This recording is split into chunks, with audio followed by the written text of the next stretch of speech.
Terima kasih pemirsa, Anda kembali menyaksikan Lintas Banua Sepekan. Pemerintah Kota Banjarmasin melalui Dinas Pengendalian Penduduk, Keluarga Berencana dan Pemberdayaan Masyarakat terus konsen melakukan penanganan percepatan penurunan stunting. Bahkan kini sudah ada 14 lokus yang dinilai angka stuntingnya cukup tinggi untuk menjadi prioritas penanganan. Penanganan penurunan stunting di Kota Banjarmasin terus gencar dilakukan, bahkan baru-baru tadi pemerintah Kota Banjarmasin melalui Badan Pengendalian Penduduk, Keluarga Berencana dan Pemberdayaan Masyarakat menggelar pertemuan dan monitoring dalam rangka mempercepat angka penurunan stunting di seluruh kelurahan di Kota Banjarmasin. Hasilnya dari sejumlah kelurahan di Kota Banjarmasin, ada 14 lokus yang dinilai angka stuntingnya masih cukup tinggi dan perlu perhatian khusus. Untuk itu, Kepala DPP KBPMP Kota Banjarmasin, Helvianor, akan konsentrasi penuh melakukan penanganan di 14 lokus tersebut. Helvi juga berharap kepada masing-masing kelurahan berperan aktif sehingga proses penurunan lebih cepat terlihat.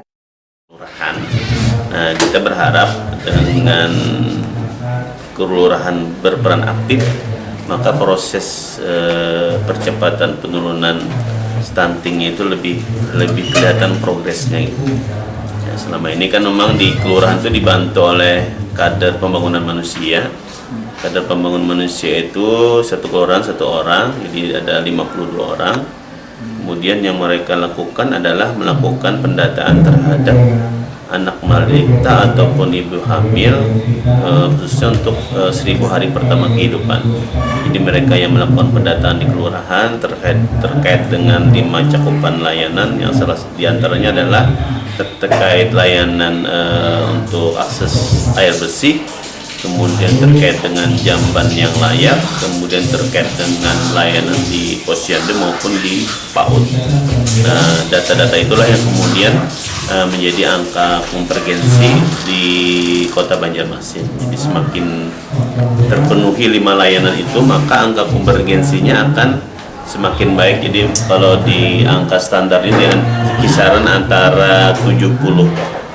Jadi setelah udah lewat 70% itu, maka konvergensi penanganan stunting di Kota Banjarmasin dianggap sudah baik. Nah, ini kan sedang kita evaluasi sampai di persentase berapa, kemudian perannya KPM tadi bagaimana di lapangan. Sementara itu, Wakil Wali Kota Banjarmasin Arifin Nur menyatakan sejauh ini berbagai program penanganan stunting sudah dilakukan seperti dapur sehat dan lainnya. Kasus stunting di Kota Banjarmasin saat ini masih berada di angka 27,8%. Dan targetnya bisa turun menjadi 14%. Yang mudah-mudahan nanti secara umum, secara nasional tahun 2024 kita bisa 14%. Sekarang kondisi kita masih 27,8%. Nah, dalam ini tantangan bagi kita seluruh agar kita bisa memperbaiki kualitas ibu hamil, ibu menyusui, dan juga agar perbaikan kualitas gizi. Nah, kita lakukan baik anak-anak yang sudah ada kasus stunting, mudah-mudahan ini akan segera menuntaskan penurunan stunting. Ya, upayanya tadi kami sudah lakukan dengan Kepala Pemberdayaan Penduduk dan Keluarga Berencana dan Pemberdayaan Masyarakat dan Bapeda, dan kami sebagai ketua itu sudah ada kita lakukan evaluasi. Jadi pendataan, nah terus itu kita ada dapur ya, hasil dapur sehat, stunting di setiap ada audit stunting itu kita lakukan. Lebih jauh, Arifin Nur menjelaskan ada 14 kelurahan yang menjadi prioritas pencegahan dan penanganan stunting, serta intervensi gizi spesifik dan sensitif tahun 2022 dan 2023. Lebih jauh, Arifin Nur menjelaskan ada 14 kelurahan yang menjadi prioritas pencegahan dan penanganan stunting, serta intervensi gizi spesifik dan sensitif tahun 2022 dan 2023. Mohail, Banjar TV. Kita ke informasi selanjutnya, pemirsa. Bupati Saidi Mansur melantik dan mengambil sumpah 5 pejabat pimpinan tinggi Pratama lingkup pemerintah Kabupaten Banjar. Mereka yang dilantik merupakan hasil seleksi terbuka jabatan beberapa waktu lalu. Sementara itu, pejabat yang baru dilantik mengaku siap untuk mengemban amanah. Bertempat di Mahligai Sultan Adam Martapura, Bupati Banjar melantik 5 pejabat hasil seleksi terbuka jabatan tinggi Pratama Kabupaten Banjar tahun 2022. Kelima pejabat yang dilantik adalah Liana Penny sebagai Kepala Dinas Pendidikan, Ana Rosida Santi sebagai Kepala Dinas PUPR, Erni Wahdini sebagai Kepala BKP SDM, Yudi Andrea sebagai Kepala DPM PTSP, serta Warsita sebagai pejabat Kepala Pelaksana BPBD Banjar. Bupati Banjar mengingatkan jabatan yang diemban adalah pilihan dan hendaknya dilaksanakan dengan amanah dan selalu siap berkoordinasi. Lebih lanjut, Saidi menekankan kepada pejabat baru untuk mengedepankan visi misi Kabupaten Banjar. Selain mengutamakan visi misi kepada daerah, itu yang perlu diingatkan kepada Bapak Ibu sekalian, dan juga utamakan kinerja dan juga tetap rendah hati.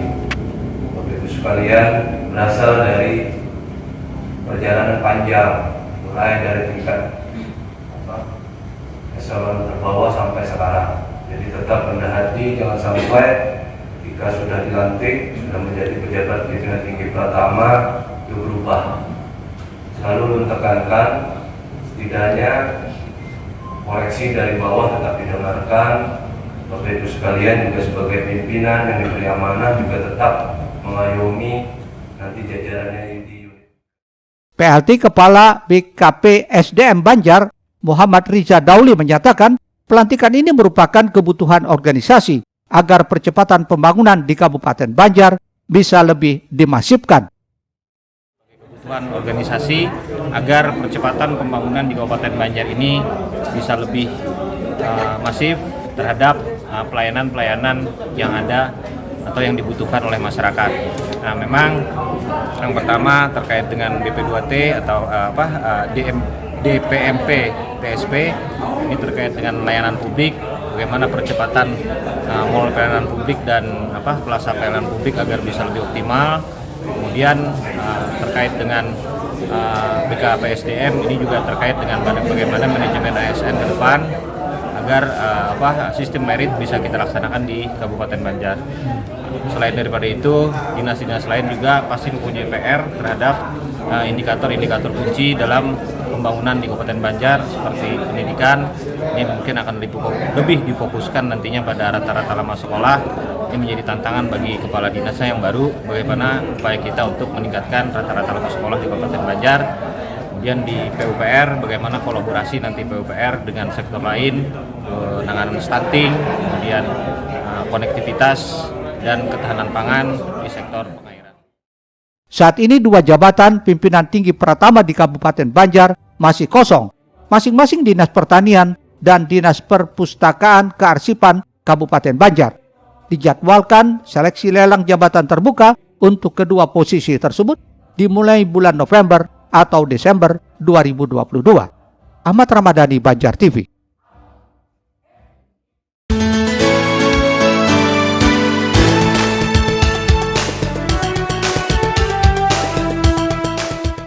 Sejumlah pekerjaan rumah menanti pejabat pimpinan tinggi Pratama yang baru, termasuk melakukan pembenahan di masing-masing instansi agar percepatan pembangunan dan visi misi dapat tercapai.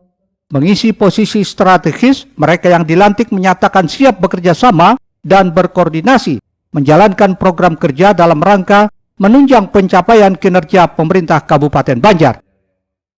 Kita akan meningkatkan APKPM tadi ya, atau partisipasi kasar, partisipasi murni di Kabupaten Banjar, juga meningkatkan angka rata-rata lama sekolah, baik melalui pendidikan formal di sekolah PAUD, SD dan SMP, maupun juga di pendidikan kesetaraan. Karena PR kita ini adalah anak-anak yang bukannya putus sekolah, sebenarnya setelah SD mereka melanjutkan ke pondok-pondok pesantren diniyah yang tidak melaksanakan kurikulum nasional. Nah, ini yang akan kita ajak nanti untuk masuk ke pendidikan kesetaraan.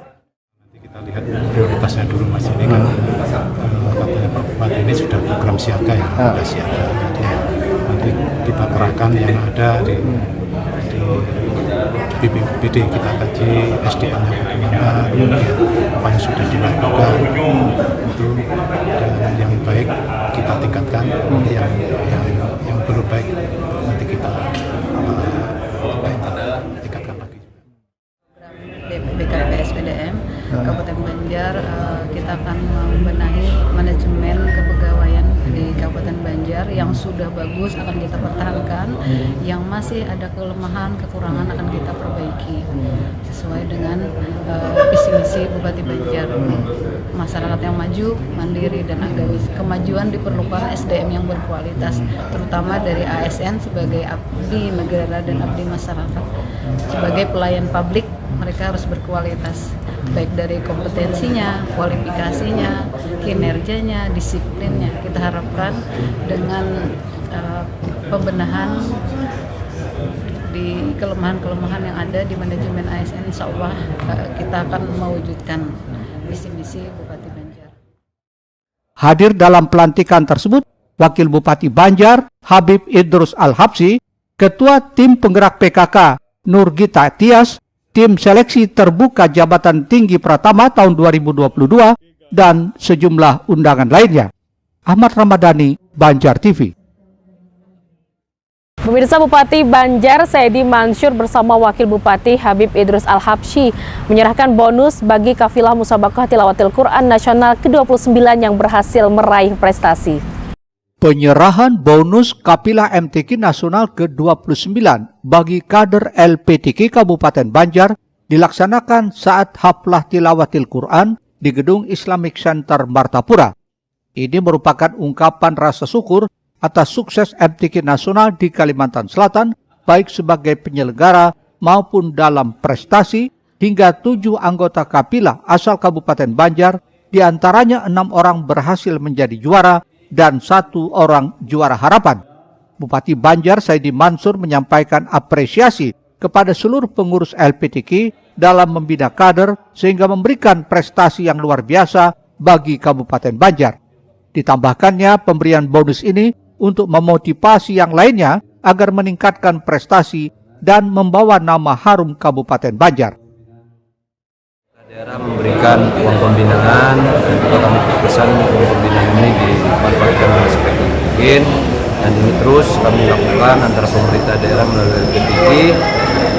Uang pembinaan ini tentu agar memotivasi yang lain sehingga ajang Musabaqah ke depan prestasinya bisa lebih banyak, dan juga pembinaan dari LPTQ kami apresiasi dari awal sampai penyelenggaraan MTQ sampai selesai, sehingga anak-anak kita juga dengan mental yang baik, semangat yang bagus, perjuangan yang juga tentu patut kita apresiasi, dan ini patut kita bangga kepada seluruh kader.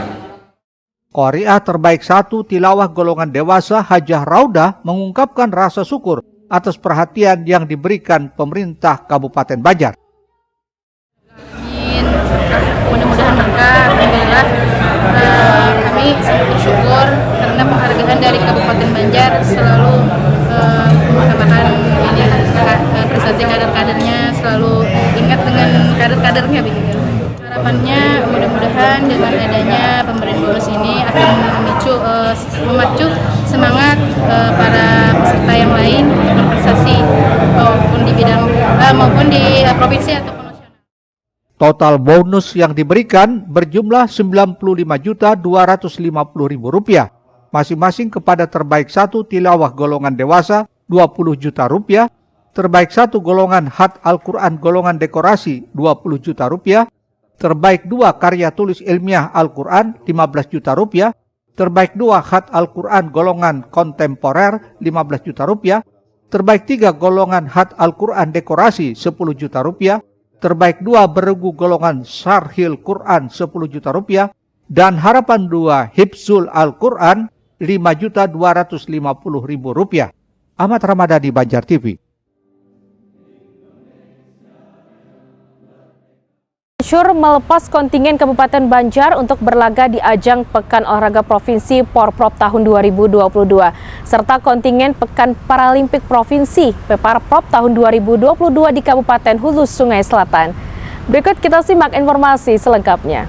Sedikitnya 628 atlet termasuk pelatih dan ofisial yang akan berlaga pada Pekan Olahraga Provinsi Porprov di Hulu Sungai Selatan tanggal 5 hingga 15 November dan 108 atlet kontingen Kabupaten Banjar yang akan mengikuti Pekan Paralimpik Provinsi Perparprov tanggal 20-27 November di Hulu Sungai Selatan, dilepas resmi Bupati Banjar Saidi Mansur di halaman kantor Bupati di Martapura, Senin lalu.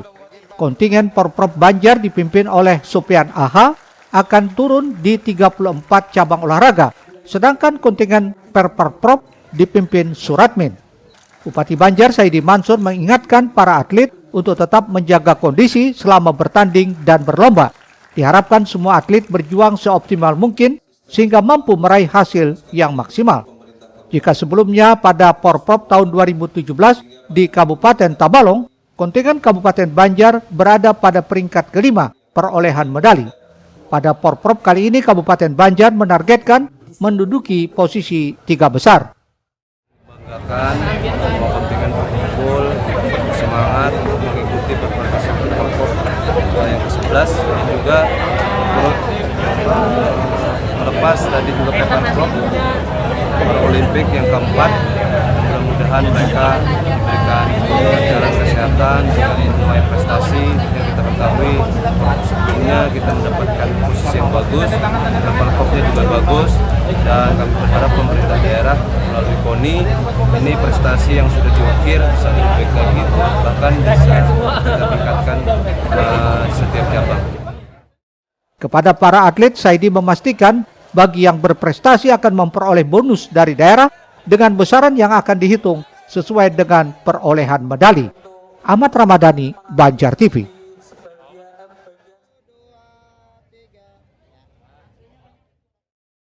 Ya pemirsa, tak terasa sudah 60 menit kami membersamai akhir pekan Anda.